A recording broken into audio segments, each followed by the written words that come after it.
Bonjour à tous, bienvenue dans cette masterclass numéro 4 d'Ecopolis, qui est la dernière masterclass d'un cycle qu'on a proposé du 14 au 18 novembre. Toute l'équipe d'Ecopolis est ravie de vous retrouver pour ce format en ligne. Merci Ronan Bézier-Lafosse de nous faire le plaisir de partager votre expérience aujourd'hui et l'honneur que vous puissiez mettre à disposition vos compétences à disposition du public de la masterclass d'aujourd'hui. Bonjour à tous. Alors, le programme des 75 prochaines minutes, on va vous présenter l'association Ecopolis pendant 10 petites minutes pour ceux qui ne la connaissent pas encore. La masterclass se déroulera du coup dans les 50 minutes suivantes et on gardera la séquence de questions et de réponses qui seront associées pour la fin de la masterclass. On aura un quart d'heure d'échange. On vous invite à poser vos questions dans le chat tout au long de la présentation. L'idée, c'est qu'on puisse à la fin mutualiser des questionnements qui pourraient se L'idée de la masterclass d'aujourd'hui, c'est que vous puissiez couper vos micros et vos caméras pour des questions un petit peu de sobriété et que vous, du coup, vous indiquiez les échanges, etc. dans le chat. Comme ça, on pourra aussi en avoir une trace. Donc, moi, je me présente, je suis Élise Mailleux, architecte, je suis chargée de mission économie circulaire chez Ecopolis. Et Ecopolis, pour ceux qui ne le savent pas, c'est le pôle de ressources francilien, c'est-à-dire qu'on est une association dont les adhérents représentent tous les corps des professionnels de la construction et de l'aménagement. Vous voyez sur la droite les 7 collèges qui composent notre conseil d'administration, que ce soit des maîtrises d'ouvrages publics, privés, des maîtrises d'œuvres, des fédérations, l'enseignement et la recherche, tout ce qui tourne autour de l'écosystème de la construction. On anime une communauté de plusieurs milliers de professionnels et on est ravis qu'aujourd'hui, vous soyez plus de 100 à suivre ce cycle de masterclass. Notre mission, en tant qu'association, c'est de contribuer au développement soutenable de la société en accompagnant l'évolution des pratiques des professionnels de l'aménagement et de la construction que vous êtes sûrement derrière votre écran. Vous êtes un professionnel du bâtiment ou de l'aménagement francilien. Vous contribuez à bâtir la ville de demain. Vous voulez inscrire votre opération dans une démarche durable. Mais voilà, vous auriez besoin de littérature, de partenaires, de formation, voire d'accompagnement sur votre opération pour faire évoluer vos pratiques. La solution, Ecopolis. Ecopolis est le centre de ressources pour la construction et l'aménagement durable en Île-de-France. Nous centralisons l'actualité pour sélectionner et diffuser en accès libre une information qualifiée. Nous produisons des documents, des retours d'expérience ou REX sur des opérations livrées et sur des sujets thématiques pour diffuser les bonnes pratiques. Nous organisons des événements où vous développez vos connaissances, vous élargissez votre réseau et vous pouvez échanger avec vos pairs. Nous formons aussi vos équipes pour les faire monter en compétences. Vous réalisez une opération de construction, réhabilitation ou aménagement. Vous souhaitez qu'elle soit de meilleure qualité sociale et environnementale.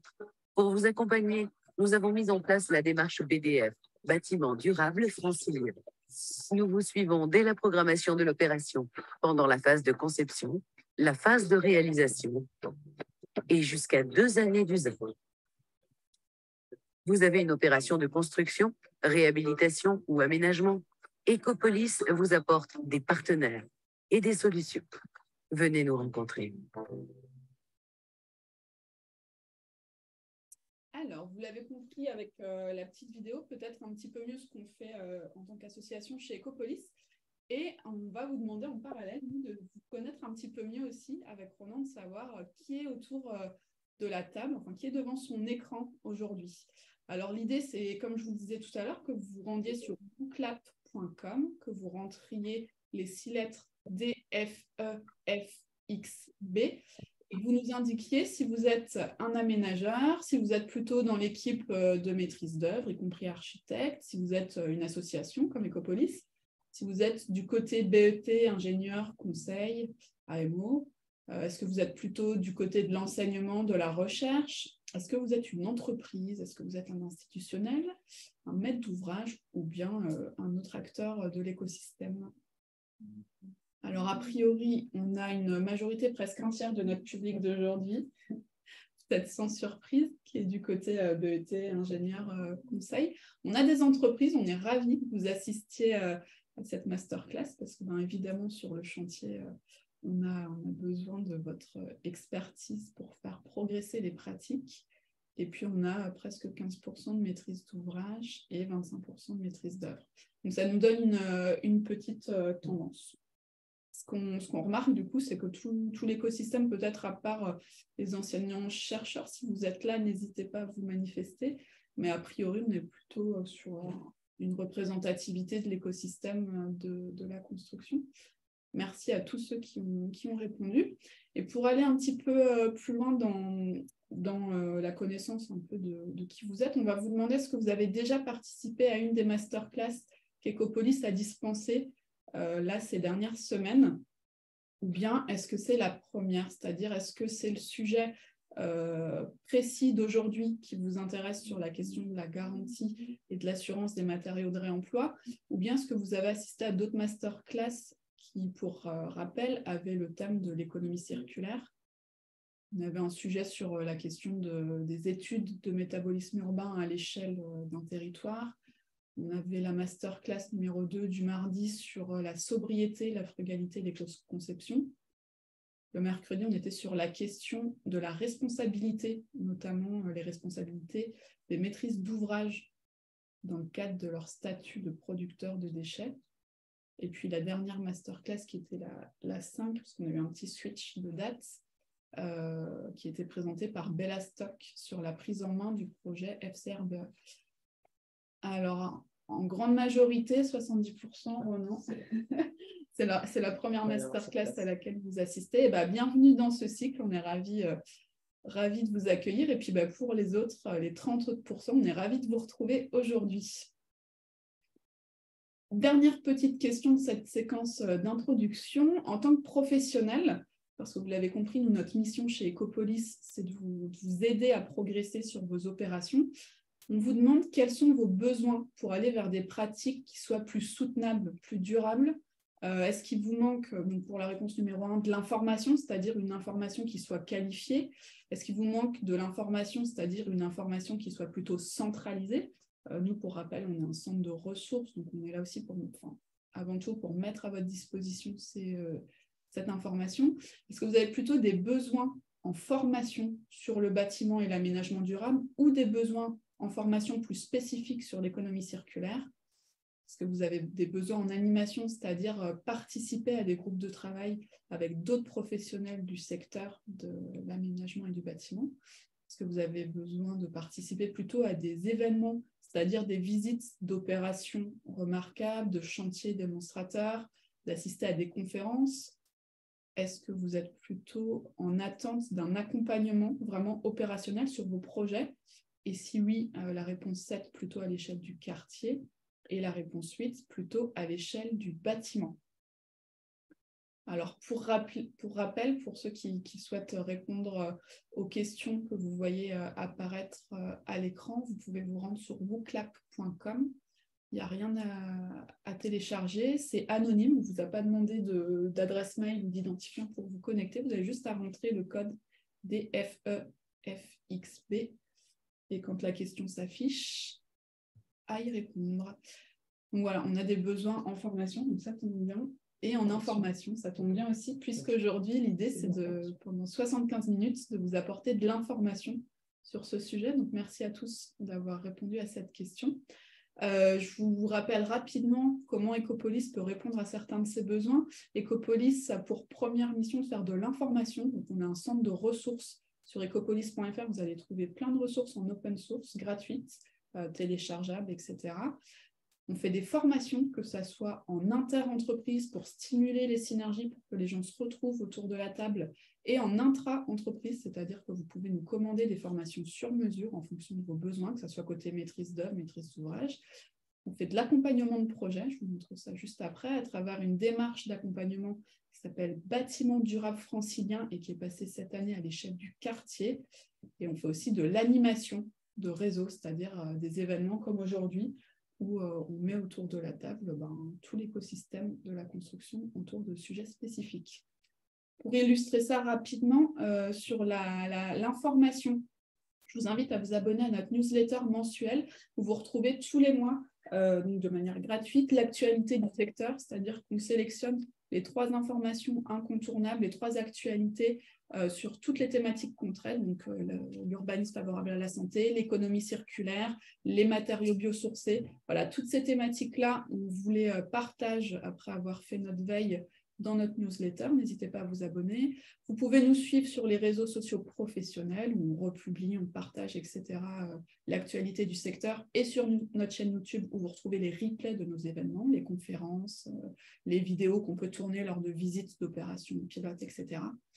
Et puis sur Internet, aussi sur ecopolis.fr, vous retrouvez des espaces thématiques, notamment l'espace économie circulaire.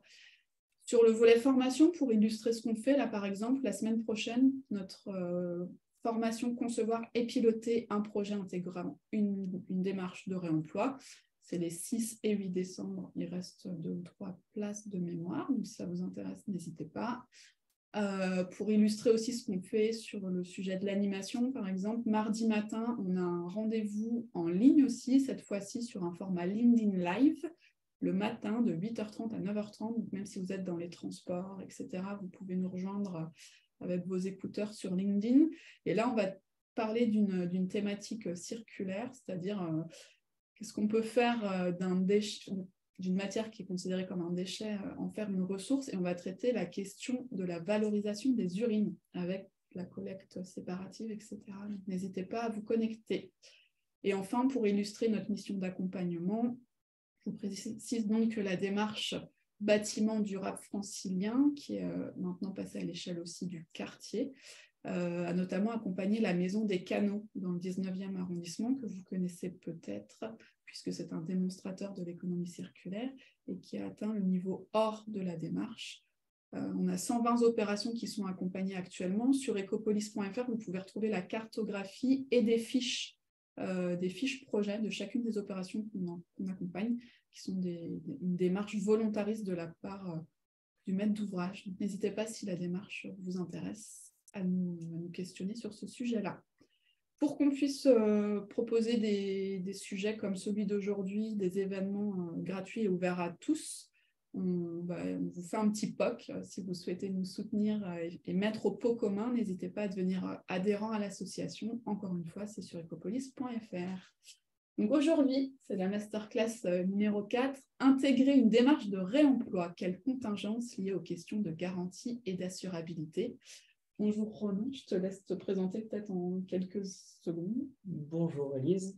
Ronan Mézialfos, BTP Consultant. Je suis directeur technique adjoint du coup chez BTP Consultant, qui est un bureau de contrôle présent à la fois en Île-de-France et sur tout le territoire français. Je suis directeur technique adjoint sur tous les sujets du bois, du biosourcé et du réemploi, sujet sur lequel j'interviens aujourd'hui. Merci. Pour ceux qui nous ont rejoints quelques minutes là, après le démarrage, donc pour rappel, la masterclass va se dérouler pendant 50 minutes. On vous invite à poser vos questions dans le chat. On fera la modération du chat en fin de masterclass. On réservera entre 10 et 15 minutes de temps aux réponses qu'on pourra vous apporter sur vos différentes questions. Pour rappel, donc micro et caméra coupés pour tout le monde, s'il vous plaît, pour des raisons un petit peu de sobriété, de bande passante des uns et des autres. Voilà, dans les grandes lignes. Alors, à nouveau une question avant de laisser la parole à Ronan. Quel est votre niveau de connaissance du sujet abordé dans la masterclass d'aujourd'hui ? C'est-à-dire que vous pouvez vous connecter, pour ceux qui ne le sont pas encore, sur wooclap.com, sur votre téléphone ou sur un autre onglet de votre ordinateur. Vous rentrez le code de l'événement d'aujourd'hui, DFEFXB, et ça permettra à Ronan de potentiellement un petit peu ajuster en fonction du public d'aujourd'hui. Alors, on a une majorité d'intermédiaires, mais on a quand même presque 10% de personnes qui, a priori, maîtrisent un petit peu le sujet, 25% de débutants. Ça donne une tendance, ce qui est un peu cohérent aussi avec le fait qu'il y avait pas mal de BE et de... Oui, il y a BE qui maîtrisent mieux le sujet habituellement. Super, on vous laisse encore 2 petites secondes si vous voulez répondre. À chaque fois que vous voyez une slide d'animation sur la présentation, n'hésitez pas à y répondre sur votre téléphone ou sur un autre onglet. Super, moi je pense qu'on a la grande tendance. Et puis la dernière question avant de laisser la parole à Ronan. Pour vous, en un mot, qu'est-ce que ça évoque, cette question des contingences liées aux questions de garantie et d'assurabilité? Là, il n'y a pas de bonne réponse, il n'y a pas de mauvaise réponse.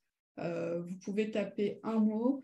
Plus les mots seront grands, plus vous aurez été nombreux à indiquer ce terme-là. On voit déjà peut-être que responsabilité et risque sont prédominants. Il y en a certains, j'ai vu frein, frilosité, responsabilité, ouais. Contraintes, difficultés, questionnaire, garantie, sécurité. Problématique d'assurance, ouais. Les risques et les responsabilités, en effet. Qui porte la responsabilité des ouvrages? La complexité, l'anticipation. Les bureaux de contrôle ont un grand jeu à jouer là-dedans. Et on a quand même quelques pistes un petit peu. On a du... Qu'est-ce que j'ai vu qui était alors, incertitude, pérennité, contentieux. Sécurité, difficulté. Ouais. Bon, ça nous donne une tendance. Effectivement, je vois idées reçues, donc on va en déconstruire certaines aujourd'hui, grâce à Ronan. Acceptation des risques. Ah voilà, audace. Bon, merci. On a une petite touche quand même. Merci à la personne qui a écrit audace. Ouais.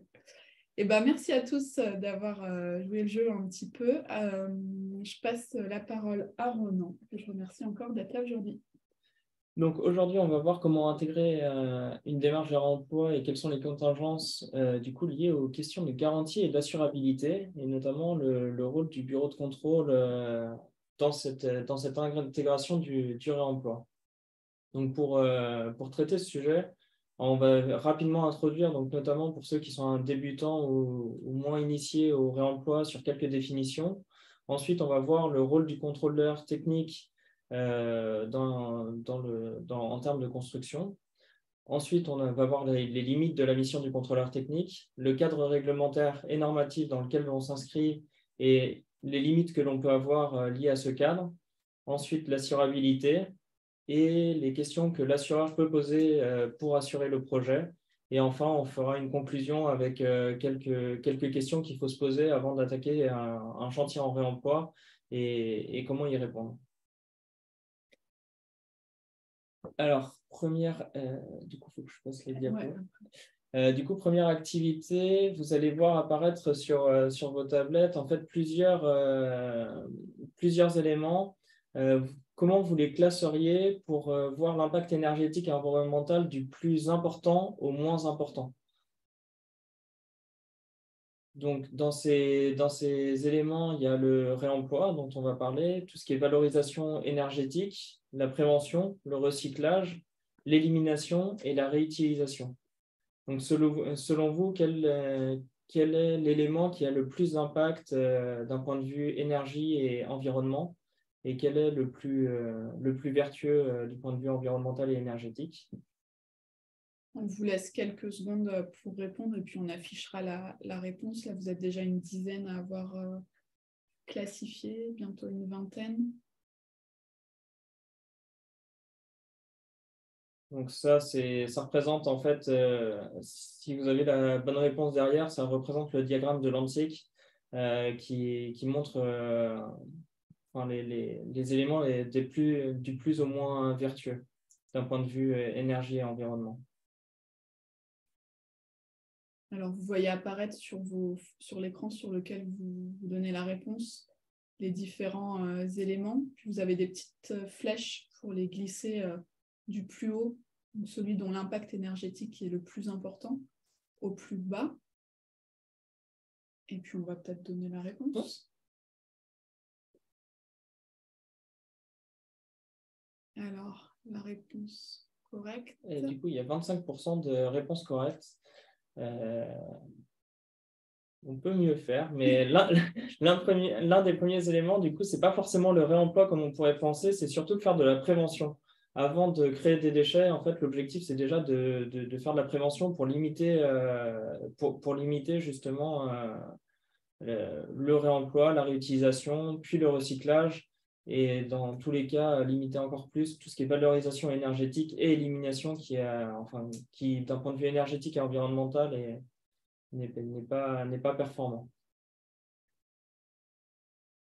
Donc voilà le diagramme de Lansing. Donc pour vous imaginer un petit peu ces éléments, la prévention, c'est que par exemple, quand on fait une opération de réhabilitation, la porte, on la laisse en place, on ne la démonte pas, on la réemploie, mais vraiment sans y toucher.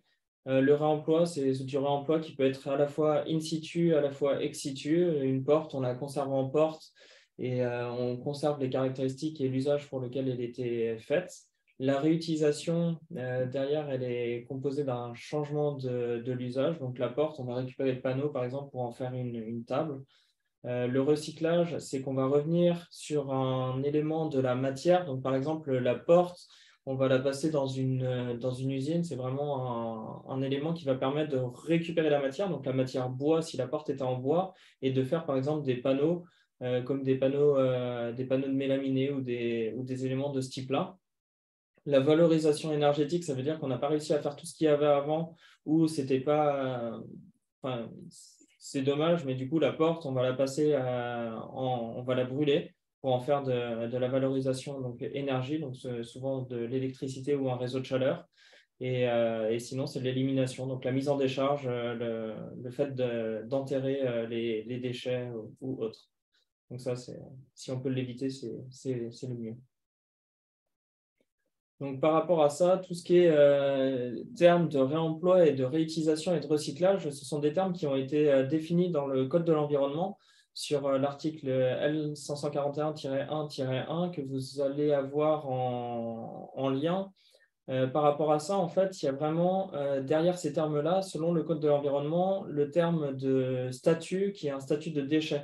Donc, le réemploi, en fait, vise un matériau mais qui ne passe pas par le statut de déchet, c'est-à-dire qu'il y a une déconstruction qui est contrôlée, qui est maîtrisée, et en fait, au lieu de le passer en statut de déchet, on lui évite ce statut-là et on va le réemployer sans que ça devienne un déchet. La réutilisation, en revanche, il y a le passage par le statut de déchet, et là, il va falloir faire une démarche particulière pour sortir de ce statut de déchet et pouvoir réutiliser le matériau à nouveau comme produit de la construction. Et enfin, le recyclage, du coup, c'est un élément qui a pris le statut de déchet et qui repasse dans une industrie et qui est retraité en tant que substance et matière, mais matière de base de l'industrie pour refabriquer des produits ou des matériaux ou des procédés, du coup, qui deviendront des produits neufs, mais par l'intermédiaire d'une industrie. Alors, donc ça, tout ce que je viens de vous dire comme définition, c'est vraiment la définition qui est donnée par le Code de l'environnement, par le prisme des assureurs, donc, que l'on suit en tant que bureau de contrôle, parce que nous sommes un peu les yeux des assureurs et nos missions sont extrêmement liées aux assureurs. Le réemploi, il y a deux possibilités dans le réemploi. C'est des matériaux dont l'usage et les performances essentielles futures sont identiques aux performances initiales du matériau. C'est-à-dire qu'une porte, si on reprend toujours cet exemple filant de la porte, globalement, on va avoir le même usage. Donc, la porte qui est coupe-feu, on la réemploie en porte coupe-feu et on garde un niveau de performance identique. Donc, qui pose un certain nombre de problématiques, on les verra tout à l'heure, mais c'est l'objectif de ce réemploi-là. Est également visé comme réemploi, c'est l'usage des matériaux dont l'usage futur du matériau va être le même usage, mais avec des performances qui sont moindres. C'est-à-dire que la porte qu'on avait initialement, qui était une porte coupe-feu, on va les réemployer, mais sauf que dans la nouvelle utilisation ou le nouvel emploi de cette porte, on va avoir une porte qui n'a plus besoin d'avoir des caractéristiques coupe-feu. Donc, par exemple, si on prend un bâtiment de bureau, à l'intérieur d'un compartiment, on peut avoir des portes qui n'ont pas de caractéristiques coupe-feu et qui peut le plus, peut le moins, donc on pourra la remettre en œuvre sous certaines conditions. Et enfin, tout ce qui est réutilisation, donc là, c'est des problématiques différentes, c'est-à-dire qu'on change l'usage initialement prévu. Donc, c'est-à-dire que la porte, par exemple, on ne va pas l'utiliser en porte, où j'ai un sujet actuellement sur un chantier, des lames de volets roulants, par exemple, qu'on va reprendre, qu'on va remettre en forme pour faire un bardage. Et du coup, ce n'est plus le même usage, c'est de la réutilisation, et ça, ce n'est pas du tout visé selon les assureurs. Donc, par rapport à ça, le rôle du contrôleur technique, du coup, on peut passer, c'est une prestation qui a été rendue obligatoire dans le cadre de la loi Spinetta, qui date du 4 janvier 1978. Donc, le contrôle technique est obligatoire sur certaines opérations, donc certains ERP, certains ouvrages dits exceptionnels. Mais globalement, la prestation est élargie par la demande des assureurs d'établir une mission de contrôle technique sur les ouvrages qui sont assez importants. C'est une prestation qui est encadrée et définie par la norme NFP 0300, donc c'est vraiment très encadré et on ne peut pas faire ce que l'on souhaite. L'objet du contrôleur technique, c'est vraiment de contribuer à la prévention des aléas techniques susceptibles d'être rencontrés dans la réalisation des ouvrages et des éléments d'équipement d'une opération de construction. Donc, tout l'objet de la mission du bureau de contrôle, c'est vraiment de faire une analyse de risque, de faire du contrôle par sondage et d'être totalement en indépendance vis-à-vis de la conception. Et cette indépendance vis-à-vis de la conception a un certain nombre a une grosse importance, notamment dans la démarche de réemploi, parce que même si on a envie d'aider, d'accompagner nos clients sur la démarche de réemploi, notre impartialité ne doit pas être mise en cause et notre indépendance ne doit pas être mise en cause. Et c'est par ce biais-là que nous ne pouvons pas être vraiment acteurs de la conception et nous devons garder ce rôle de contrôleur technique. Donc, par rapport à ça, les différentes limites du contrôleur technique. Donc là, encore une nouvelle petite activité pour vous donner différentes prestations qui sont faites dans le cadre de missions de réemploi. Est-ce qu'elles sont à charge du bureau de contrôle ou elles sont faites par d'autres acteurs? Avons-nous la capacité, comme je vous l'ai dit précédemment, par rapport à notre indépendance, de réaliser ces prestations?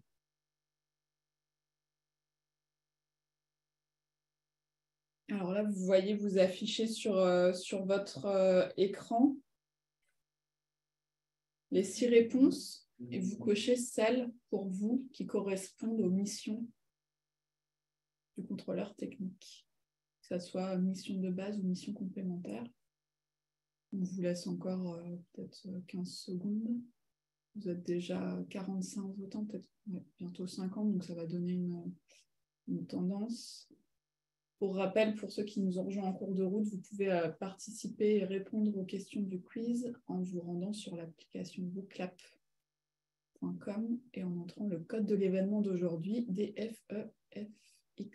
Je pense que là, on a 70 réponses, ça donnera déjà une tendance. Quelles sont nos nouvelles missions? Alors. Parfait. Donc, en effet, l'objectif du bureau de contrôle, enfin, les prestations que peuvent faire le bureau de contrôle, c'est remettre des avis et du coup, ne pas faire de conception, mais vraiment remettre des avis sur les protocoles et les référentiels qui sont visés dans le cadre du réemploi. Mais par contre, nous ne pouvons pas être à l'origine de protocoles d'essai. Nous ne pouvons pas réaliser des essais en tant que bureau de contrôle. Nous ne pouvons pas déterminer les performances des produits. Tous ces éléments-là, alors on va le voir dans la diapo suivante, c'est vraiment normé et précisé dans la norme qui régit notre métier, donc notamment dans NFP 0300, la réalisation d'analyses en laboratoire, d'essais, d'enquêtes sur les matériaux, les produits ou les procédés ne relève pas de la mission de bureau de contrôle technique. Les résultats sont communiqués au contrôleur technique qui les prend en compte dans l'exercice de sa mission. C'est-à-dire que ça, c'est des intrants dans notre mission et par rapport à ça, ça nous permet de remettre des avis en faisant preuve d'analyse de risque pour voir s'il y a un risque avéré en termes dans la construction. C'est précisé également dans les conditions générales d'intervention. Donc, c'est des conditions générales qui sont transmises et, et, et présentes pour les différents bureaux de contrôle. C'est pas vrai, enfin, c'est vraiment pas des conditions générales d'intervention qui sont liées à BTP Consultant ou à d'autres bureaux de contrôle. C'est commun sur les différents bureaux de contrôle. La qualification d'un matériau de récupération en vue de son réemploi éventuel ne fait pas partie de la mission de bureau de contrôle technique. C'est-à-dire que le contrôleur technique ne se substitue pas aux différents constructeurs, les intervenants de la construction, pour apprécier la capacité des produits réutilisés ou réemployés. Donc, dans nos conditions générales d'intervention, c'est vraiment quelque chose qui a été sorti.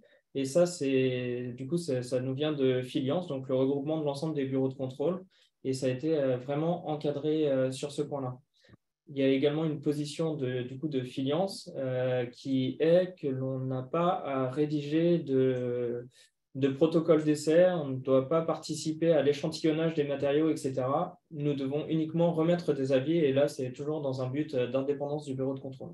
Peut-être qu'on peut rappeler Filiance, ce que c'est. Oui, Filiance, du coup, c'est l'interprofession des bureaux de contrôle. C'est le regroupement de tous les bureaux de contrôle qui a... En fait, on fait des commissions au sein de Filiance voilà, pour tous les sujets innovants, ça permet de représenter les bureaux de contrôle également dans différentes instances au sein de la DHUP en ce moment pour les échanges sur la réglementation incendie qui est en train d'évoluer, etc. Du coup, ensuite, point très important, le cadre réglementaire et normatif. Donc, c'est dans ce cadre-là que nous intervenons en tant que bureau de contrôle. Donc là, il faut vraiment faire la part des choses entre deux contextes qui sont vraiment différents. Il y a des textes réglementaires qui constituent la réglementation française, comme la réglementation sismique, l'incendie, l'accessibilité, la thermique, l'acoustique, etc.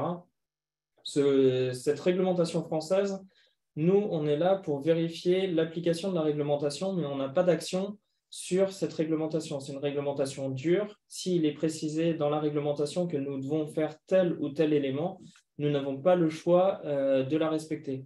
Je vous reprends l'exemple de la porte de tout à l'heure pour regarder un fil conducteur. Globalement, si on a une porte qui est coupe-feu, si on est dans un ERP, GN12 nous demande d'avoir un PV de cette porte et la réglementation incendie, du coup, nous exige ce PV. Et on doit avoir ce PV. Ce n'est pas le bureau de contrôle qui peut donner son avis pour dire, à mon avis, cette porte peut encore servir de coupe-feu. Non, il faut qu'il y ait un laboratoire qui est agréé, donc agréé par le ministère, et qui donne un PV relatif à cette porte coupe-feu. Donc ça, c'est vraiment une réglementation dure où nous, on n'a pas forcément d'action. On fait juste conforme, non conforme, et ça s'arrête là.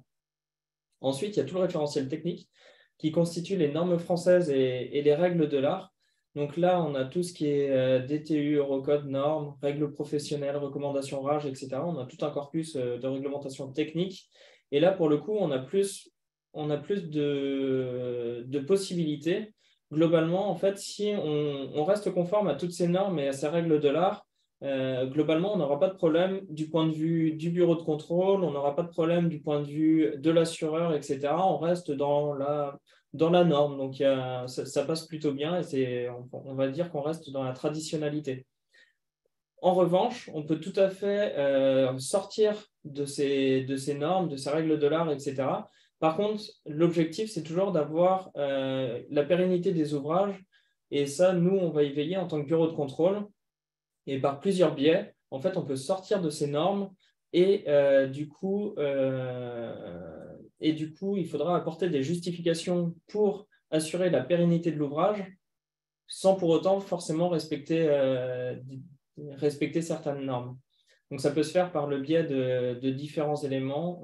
Je vais vous les présenter après. Ouais. Alors, par rapport à ça, du coup, on se retrouve avec une absence de référentiel, notamment pour les matériaux de réemploi. Globalement, tous les DTU, tous les référentiels sont réalisés pour des matériaux neufs avec des caractéristiques techniques qui sont transmises par des fabricants, etc., des conformités aux normes. Globalement, actuellement, on n'a pas de référentiel reconnu par les assureurs pour les matériaux réemployés. Alors, on n'a pas de documents qui sont reconnus. Par contre, il y a déjà un gros travail qui a été fait et qui est en cours de rédaction, qui évolue tous les jours. notamment la Fondation Bâtiment Énergie, qui est soutenue par le CSTB et qui a fait un certain nombre de fiches de réemploi. Donc, vous trouverez le lien dans l'échange. Il y a juste un problème en ce moment parce que le site n'est pas accessible, mais il va revenir accessible assez rapidement. Et sinon, il y a tout le projet européen FCRBE, donc, qui vise à faciliter la circulation des objets faisant l'objet de réemploi, et avec notamment le soutien de l'ADEME, la région Île-de-France et la participation du CSTB pour établir des fiches pareil, relatives au réemploi.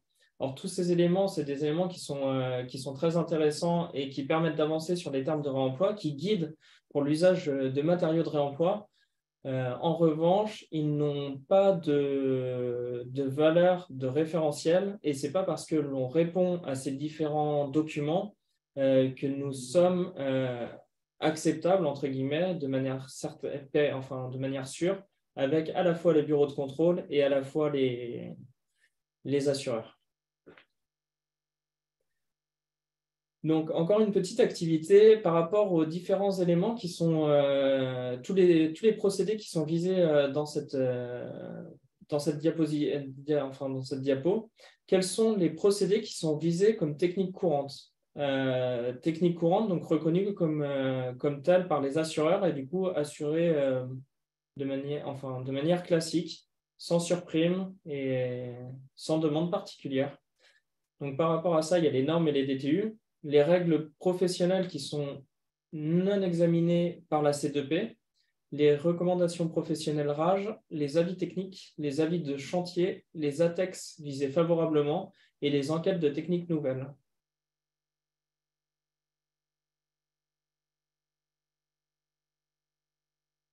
Alors, vous êtes déjà une trentaine de votants. Pour les autres, je vous rappelle que vous voyez la question s'afficher sur votre téléphone si vous êtes connecté sur votre téléphone ou sur l'onglet sur lequel vous vous êtes connecté à wooclap.com. Vous êtes bientôt 50 votants, on vous laisse encore quelques secondes.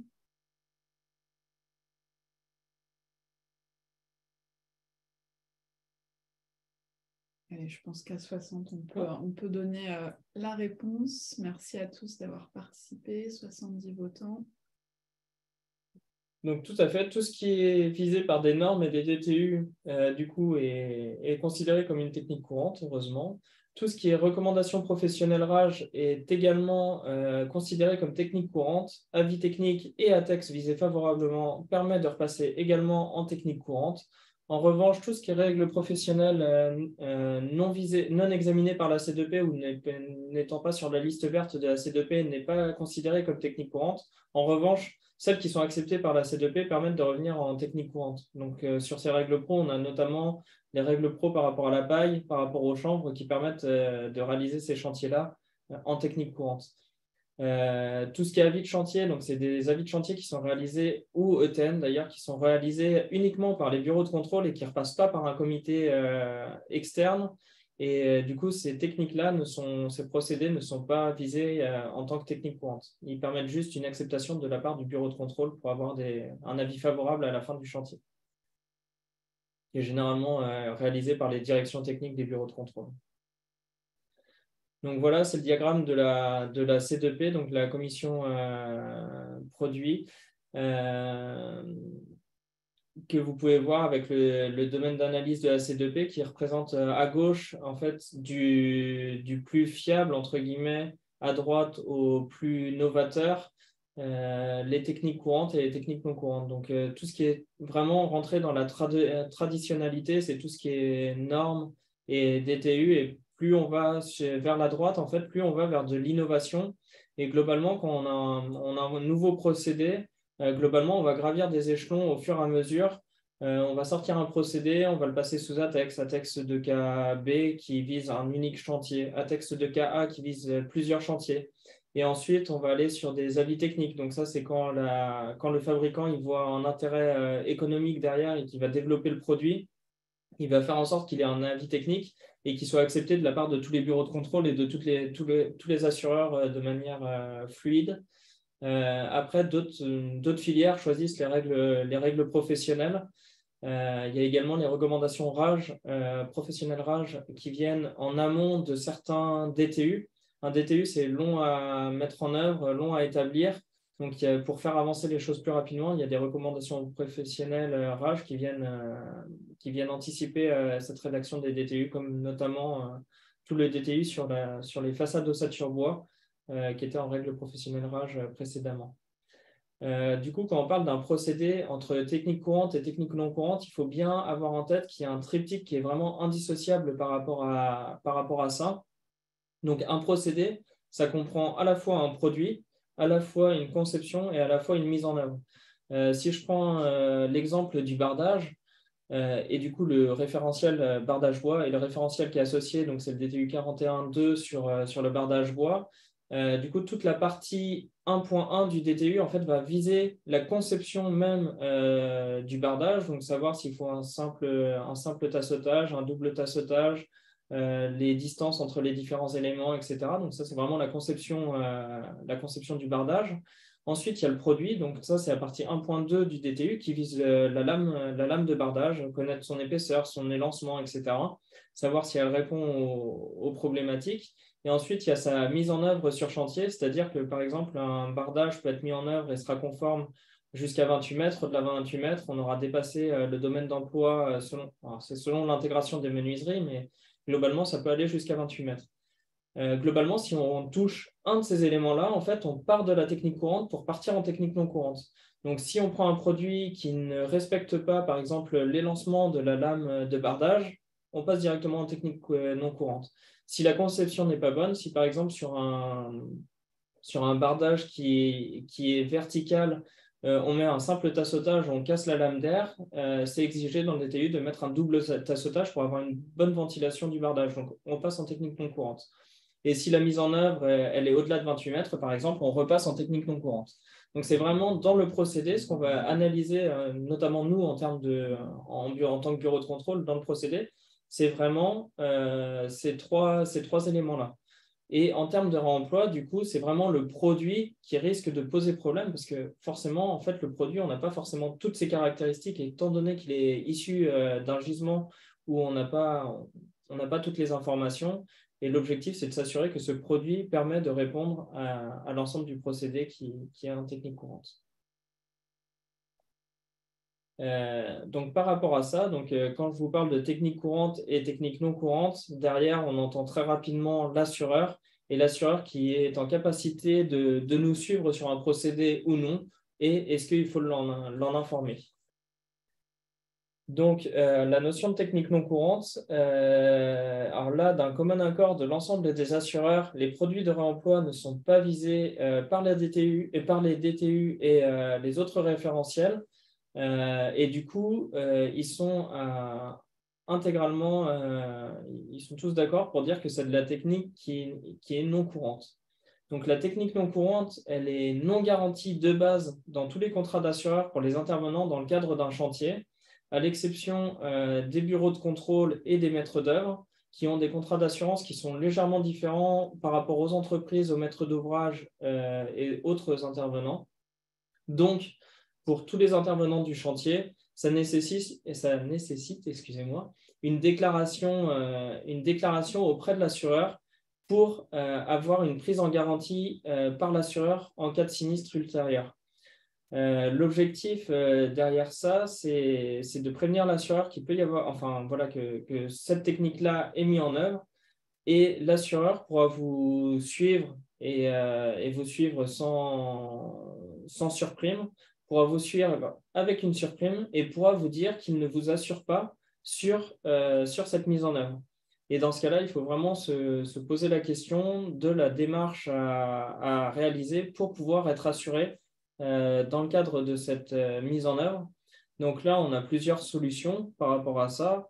Le bureau, on peut faire des réunions notamment avec le bureau de contrôle pour mettre en avant toute la démarche au sujet du réemploi qui a été faite et pour rassurer l'assureur sur le fait que ce soit un procédé qui soit vraiment encadré, qui est suivi, qui fait l'objet de vérification du bureau de contrôle, etc. Si ça ne suffit pas, on peut passer dans le cadre d'ATEX également. Donc là, c'est une procédure qui est un peu plus lourde, un peu plus coûteuse, mais qui permet de repasser en technique courante et qui permet d'avoir l'acceptation de fait de l'assureur. Et ça, le bureau de contrôle peut également vous accompagner dans les démarches d'ATEX. Voilà les différentes solutions qui sont offertes pour mettre en œuvre du réemploi. Donc, globalement, quand on va présenter le projet avec l'intégration du réemploi sur le projet, il va falloir faire une demande auprès de l'assureur. Donc, dans un premier temps, l'assureur des intervenants. Donc là, il va falloir vraiment informer l'assureur sur la description de l'opération, les matériaux qui sont visés en tant que réemploi, la surface de mise en œuvre et toute la démarche qui est faite. Du coup, bien préciser tout ce qui est relatif à la mission des intervenants et de manière générale, qui fait quoi, donc qui démonte les matériaux réemployés, qui est en charge de la déconstruction, qui est en charge du stockage, où vont être mis en œuvre les matériaux, etc. Et ensuite, au niveau de la maîtrise d'ouvrage, donc là, il faut déclarer le chantier auprès de son assureur, encore une fois, préciser la nature du produit réemployé, les surfaces couvertes, le montant total des produits du réemploi, ou une estimation si c'est du matériel qui est récupéré, et le coût réel d'un éventuel achat si jamais ces produits-là avaient été achetés en neuf.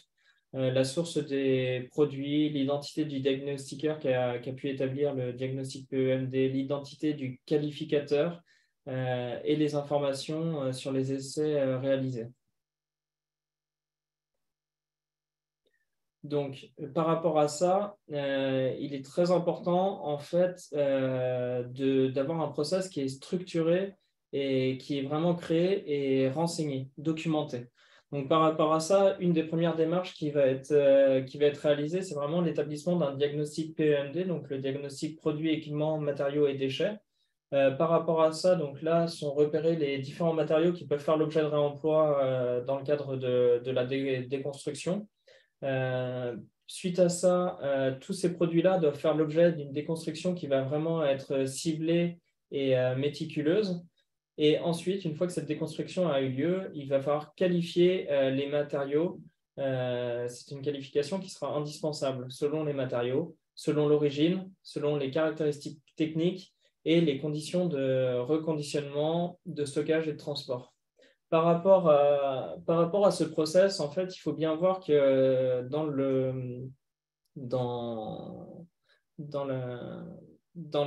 la problématique assurantielle, il manque un maillon de la chaîne classique et c'est notamment la garantie du fabricant. Globalement, quand on met en œuvre des produits dans un chantier classique, usuel, on a le maître d'ouvrage qui, si jamais il a un sinistre, il va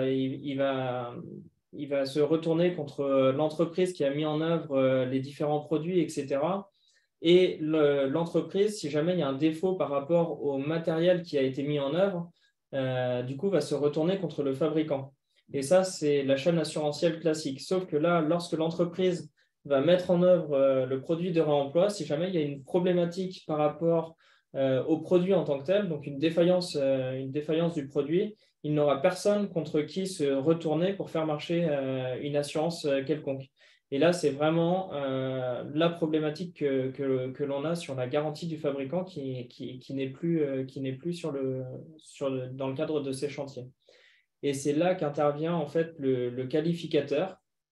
Et par rapport à ce qualificateur, en fait, c'est lui qui va prendre en compte la garantie fabricant. Sauf que sur un certain nombre de chantiers, ce qualificateur, c'est un terme qui n'est pas encore tout à fait entré. C'est un terme, on va l'utiliser entre guillemets parce qu'il n'est pas explicite pour le moment.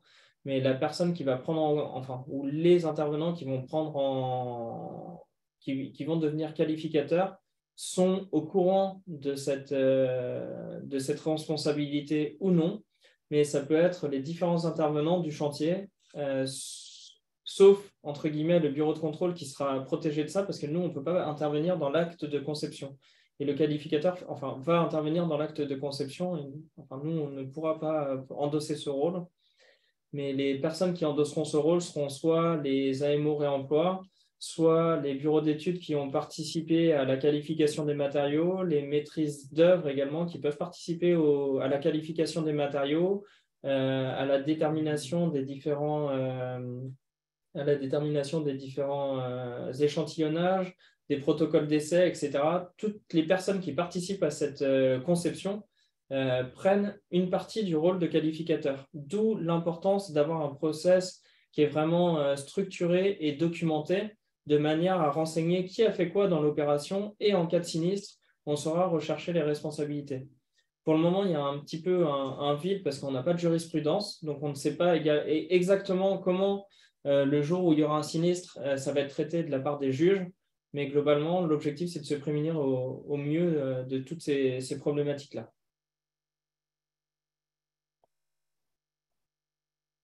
Donc, par rapport à ça, on va pouvoir voir en conclusion différents éléments. Tout d'abord, tout ce qui est point de vigilance.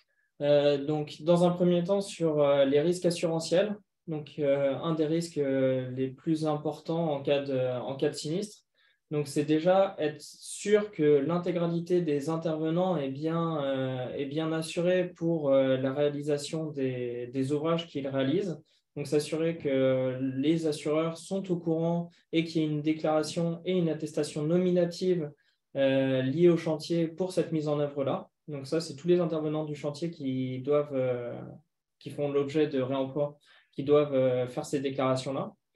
Au-delà de cette problématique d'assurance des intervenants, c'est également tous les intervenants qui peuvent endosser le rôle de qualificateur doivent s'assurer qu'ils sont assurés à cet effet.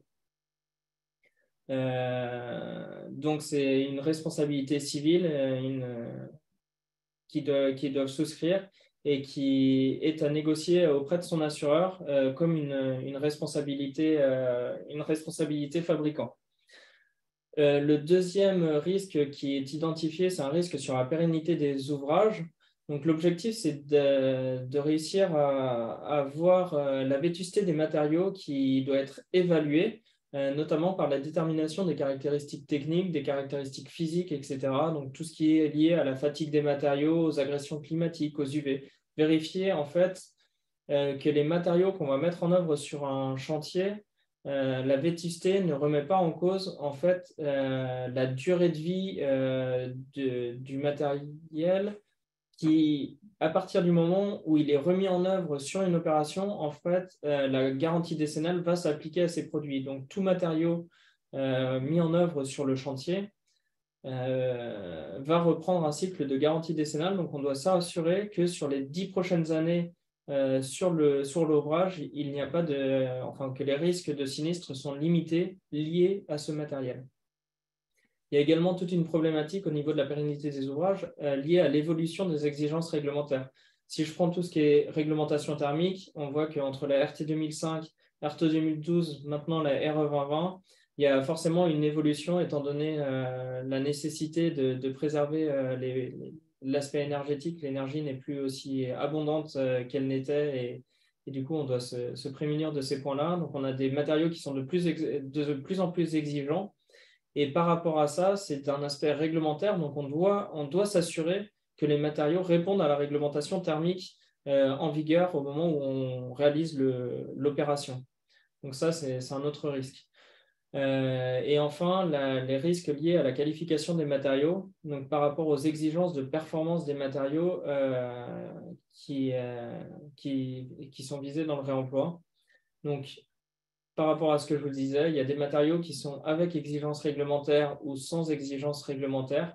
Donc, c'est tous les matériaux sans exigence réglementaire vont poser moins de problématiques d'un point de vue réemploi, notamment tout ce qui est chemin de câble, aménagement extérieur, mobilier, etc.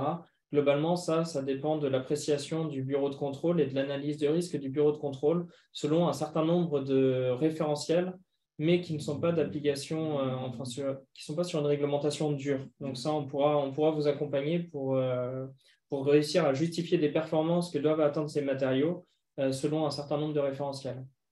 En revanche, tous les matériaux qui ont une exigence réglementaire, donc des menuiseries extérieures, par exemple, qui vont devoir justifier d'un certain UW pour avoir une résistance thermique suffisante dans le cadre d'une mise en œuvre sur un chantier en neuf. On peut avoir les porte-coups-feu qui ont des PV derrière, qui sont vraiment une réglementation qui est dure. Et ça, nous, en fait, en tant que bureau de contrôle, on vient sur ces opérations juste mettre un conforme, non conforme par rapport à la réglementation, mais on n'a pas de pouvoir de modifier ces exigences-là. Donc là, il y a vraiment une problématique qui est plus dure, entre guillemets. Ensuite, quand on aborde un chantier en réemploi, quelles sont les questions à se poser? Donc déjà, est-ce qu'il y a la présence d'un acteur qui maîtrise le réemploi ou qui déjà a une expérience en termes de réemploi?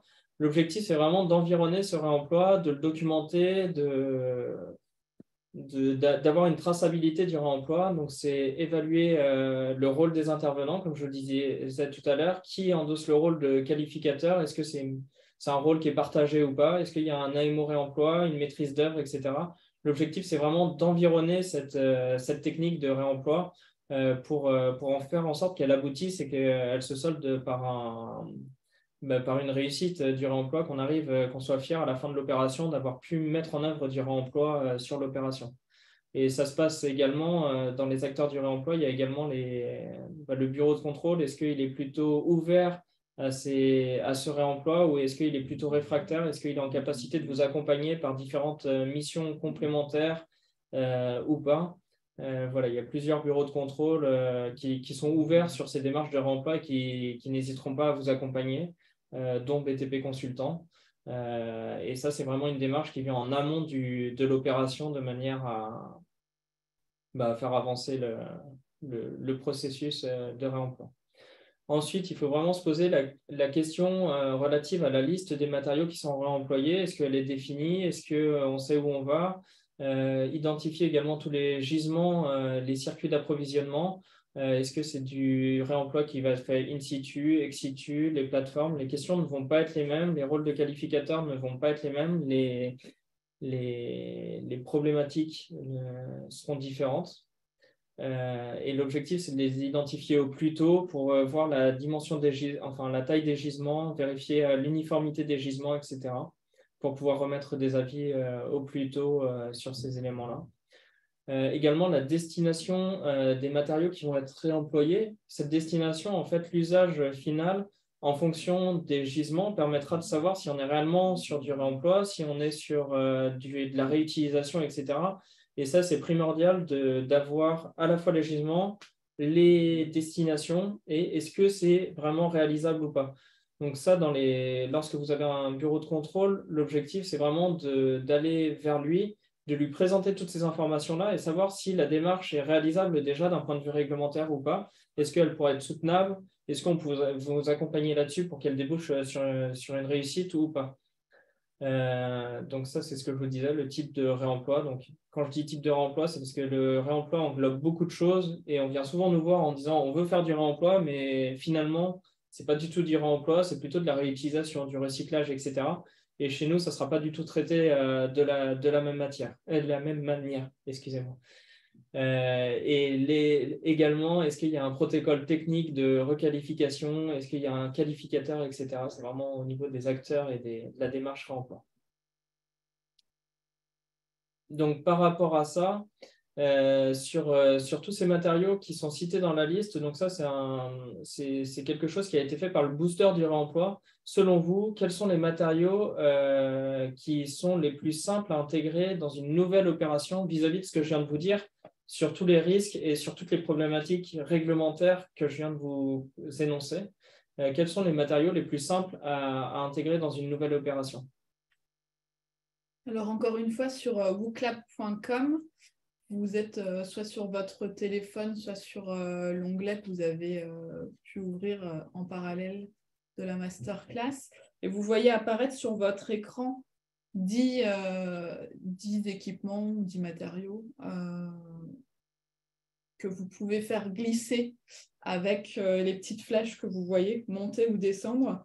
pour mettre en haut celui qui est le plus facilement réemployable sur un chantier. C'est ça. Donc tout en haut, pour qu'on se comprenne bien, parce que tout à l'heure, il y a eu des petits couacs dans la compréhension de la question. Tout en haut, vous pouvez indiquer le matériau ou l'équipement qui est le plus facilement réemployable. À vos yeux, selon tout ce qu'on a pu voir. Ouais, c'est selon le référentiel que je viens d'énoncer, donc tout ce qui va être problématique réglementaire, problématique pérennité des ouvrages, etc. Et tout ce qui est visé en fait par le bureau de contrôle dans le cadre d'une assurance décennale. Je vous laisse encore, il y a déjà une quinzaine de personnes qui ont répondu, on vous laisse encore quelques secondes. Et puis on passera à la séquence des 10 dernières minutes où on pourra répondre aux différentes questions qui sont apparues dans le chat. Je vous dis d'ores et déjà, pour qu'il n'y ait pas de frustration, pas de déçu, qu'on ne pourra pas traiter toutes les questions. Ronan nous a déjà apporté beaucoup de réponses, beaucoup de matière. L'idée, c'est qu'on en sélectionne quelques-unes. On a bientôt 50 personnes qui ont répondu à cette question. Je vous laisse encore quelques petites secondes.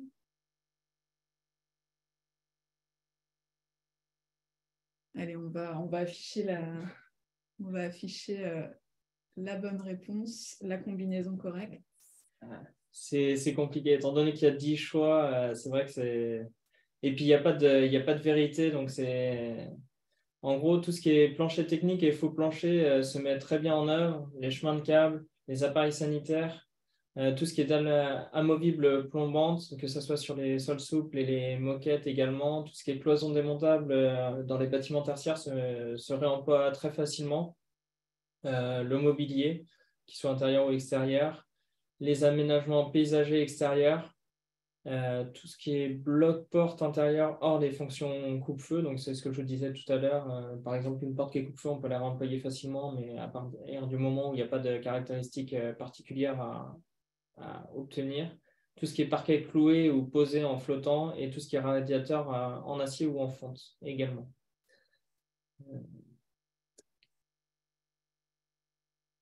Et du coup, finalement, sur la mission de contrôle technique de la construction, les différents impacts, c'est que lorsque le bureau de contrôle est sollicité pour accompagner l'intégration de matériaux de réemploi, il va y avoir des missions complémentaires qui vous seront proposées.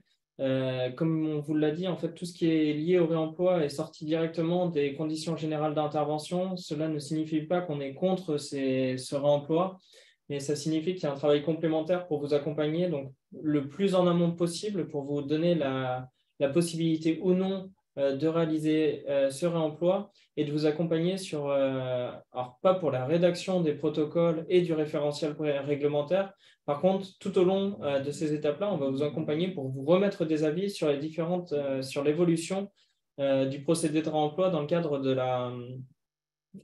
la démarche réemploi. Donc, l'objectif, c'est vraiment d'analyser et de valider toute la méthodologie d'essai, toutes les qualifications en termes de matériaux de réemploi. Et à la fin, du coup, la façon dont on procède chez BTP Consultant, on a une mission dédiée qui vous accompagne tout au long. Et à la fin, ça se solde par la rédaction de fiches réemploi. Et l'objectif de ces fiches réemploi, en fait, c'est de récolter toutes les informations qui ont été réalisées sur un procédé de réemploi, de condenser en fait toutes ces informations-là dans une fiche, et derrière, en fait, on va se servir de cette fiche comme d'une fiche technique pour l'intégrer directement dans le processus de construction, et ça sera comme si on avait la fiche technique du fabricant avec toutes les informations nécessaires pour l'intégrer dans l'opération de construction. Donc là, il y a un léger surcoût par rapport à cette mission-là, et c'est une extension des missions de base. Et là, quel que soit le bureau de contrôle chez lequel vous allez, en général, elles sont valorisées, ces missions, parce qu'il y a quand même un travail assez important qui doit être réalisé en termes d'analyse de risque et d'appréciation des produits également. Et on doit en être à la fin. Oui, merci beaucoup, Ronan. Il y a beaucoup de questions dans le chat. Il y a des choses que tu as pu préciser après que les questions ont été posées. On va commencer avec une première question. La différenciation réemploi-réutilisation sur laquelle Oui. tu as parlé des définitions en France a-t-elle vocation à évoluer pour s'harmoniser avec la directive cadre déchets européen qui ne fait pas la distinction justement entre réemploi et réutilisation? Oui, là, il y a une problématique entre la réglementation européenne et la réglementation française. On aime bien compliquer les choses. En anglais, la seule définition qu'on a, c'est sur du reuse. Et sauf que nous, on l'a traduit en réutilisation et réemploi et qui fait une différence. Et du coup, actuellement, le Code de l'environnement a donné ces définitions. Et pour le moment, nous, on se retrouve avec deux termes qui posent un certain nombre de problèmes sur ces termes-là. Pour le moment, c'est la position du Code de l'environnement. Et ça, c'est vraiment un code qui est ancré et il faut voir s'il sera modifié. Pour le moment, à ma connaissance, il n'est pas prévu d'être modifié en ce sens. Et pour compléter, il y a un article sur matériauxréemploi.com justement sur l'état de l'art de qui utilise la distinction en fait dans tous les différentes publications de ces derniers mois et dernières années, avec le parallèle sur cette notion de reuse. Et reuse, enfin réemploi et réutilisation. Et là, c'est pour ça que en fait, tout à l'heure, je vous ai donné du coup les définitions à la fois du Code de l'environnement, mais ce qui nous intéresse surtout, entre guillemets, sur un chantier, c'est vraiment les définitions par le prisme de l'assureur. Et c'est ces définitions par le prisme de l'assureur et du bureau de contrôle, du coup, qui est très lié à l'assurabilité des ouvrages. Et en fait, c'est vraiment l'objectif de savoir si c'est le même usage ou non, avec une dévalorisation des caractéristiques ou pas. Et c'est vraiment ça qui va faire que l'on va être sur du réemploi et qui va être assurable ou pas. Au-delà si on fait de la réutilisation, du coup, ce n'est pas du tout traité par les assureurs et ça doit faire l'objet, comme une technique qui est totalement innovante et du coup, on doit repréciser toutes les caractéristiques des matériaux pour pouvoir les évaluer et les mettre en œuvre sur un chantier. Ensuite, il y avait une question. Est-ce qu'il existe des initiatives autour de référentiels de réutilisation dans le cadre de détournement, justement? Alors, à ma connaissance, il y a des référentiels qui sont sur le réemploi. Donc ça, je vous les ai présentés. La Fondation Bâtiment Énergie et du coup FCRE, du coup, qui vise à faciliter le réemploi. Sur le détournement d'usage, en fait, pour le moment, c'est vraiment un marché de niche et qui ne fait pas l'objet, à ma connaissance, de référentiel. Il est encore plus compliqué à mettre en œuvre en fait que le réemploi. Du coup, à titre personnel, chez BTP Consultant, on accompagne quelques projets dans ce détournement d'usage, mais c'est vraiment pour le moment à la marge et vraiment, c'est vraiment beaucoup plus complexe à mettre en œuvre. Ensuite, on avait une question sur les questionnaires à destination des assureurs. La case réemploi n'existe pas, peut-être pas encore dans les questionnaires. Est-ce que les maîtrises d'ouvrage ne pensent pas forcément à cocher la case technique non courante? Oui. Est-ce qu'il y a une évolution qui est prévue de ces questionnaires-là? Alors, n'étant pas assureur, je suis incapable de vous dire si c'est prévu. Les assureurs se sont emparés du sujet du réemploi depuis maintenant un certain nombre d'années. Depuis 2018-2019, ils en parlent. Donc, si ce n'est pas le cas, ça devrait bientôt arriver. Là où nous, en tant que bureau de contrôle, en fait, on fait un gros travail justement de précision. Quand on arrive sur un chantier et qu'on voit qu'il y a du réemploi qui est prévu sur le chantier, c'est une de nos premières démarches d'information auprès des intervenants du chantier, de demander si tout le monde est au courant que c'est bien une technique courante, savoir si tout le monde est assuré pour cette technique courante et voir la stratégie qu'on met en œuvre en fait, par rapport à cette assurabilité de la technique, etc., quoi. Donc, on fait un premier tour pour savoir si tout le monde est assuré, si tout le monde est conscient que c'est une technique courante et qu'on se lance dans cette technique-là. Si ce n'est pas le cas et s'il y a des blocages, alors on a plusieurs leviers qui permettent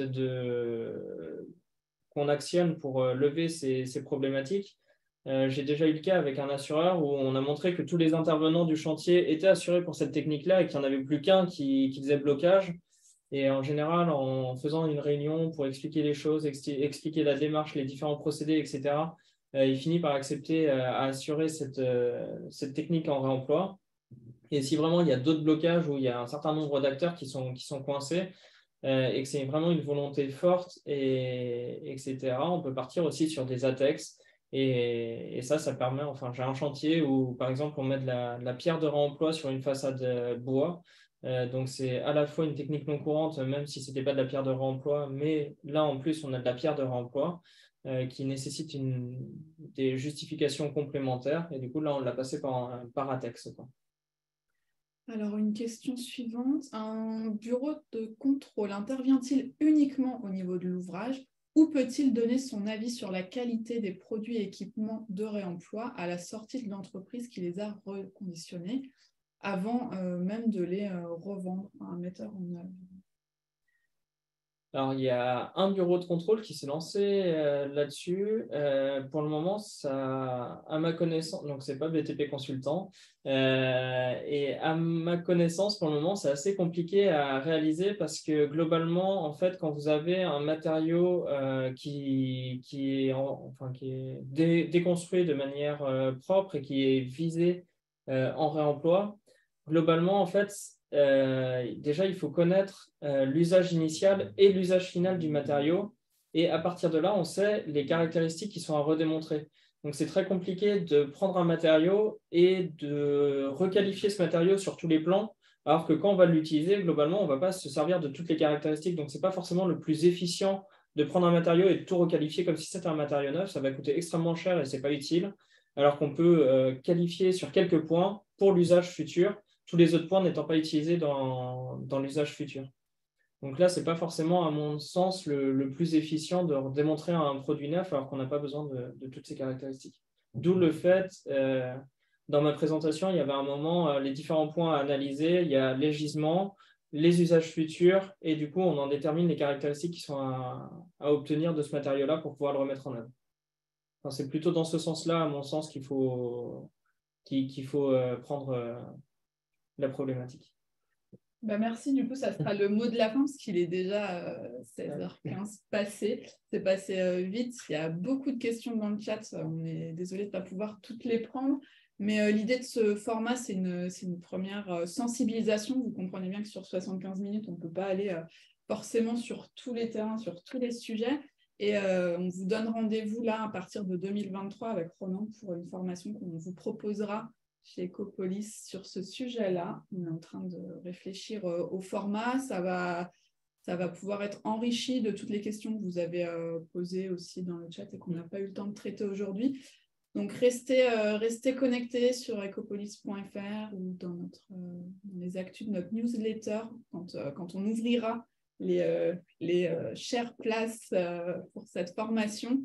On vous donne rendez-vous bientôt chez Ecopolis mardi matin pour notre petit déjeuner technique en LinkedIn Live à 8h30.